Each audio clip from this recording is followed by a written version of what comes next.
Hi everyone, I'm Anagha from Access Language School, and in this session let us discuss about some reading strategies which you can make use of in your reading section or the reading test.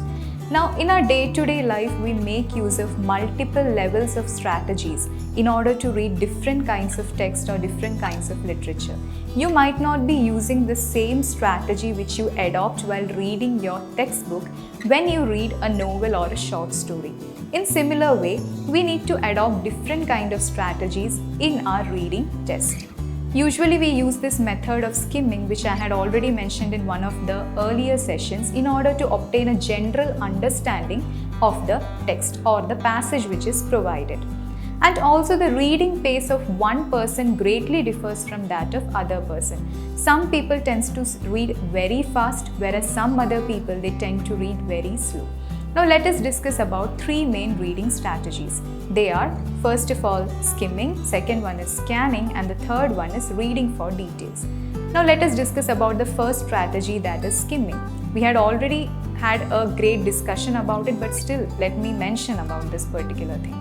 So as far as skimming is concerned, we skim through the passage in order to find out the important as well as unimportant points, in order to mark the specific headings or subheadings if provided. Why do we do this? We do this in order to gather a gist or essence of the passage or the paragraph which is provided. Second strategy is scanning. We usually scan through a paragraph or scan through a passage in order to find or in order to locate a specific piece of information or a specific point. This is applicable in the case of questions which asks you to answer a specific factual information or provide a specific factual information. In this case, you can make use of the scanning method. Third one is reading for details. In this case, we read word by word, line by line, in order to gather the exact understanding of each line provided in each and every paragraph and each and every passage, in order to form an overall understanding of the whole passage.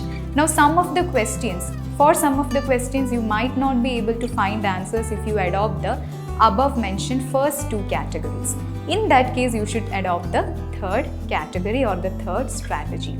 So these were the three main reading strategies which you can adopt in your reading test, and it should be adopted based upon the passage or the types of questions which are provided. I hope it was useful and informative.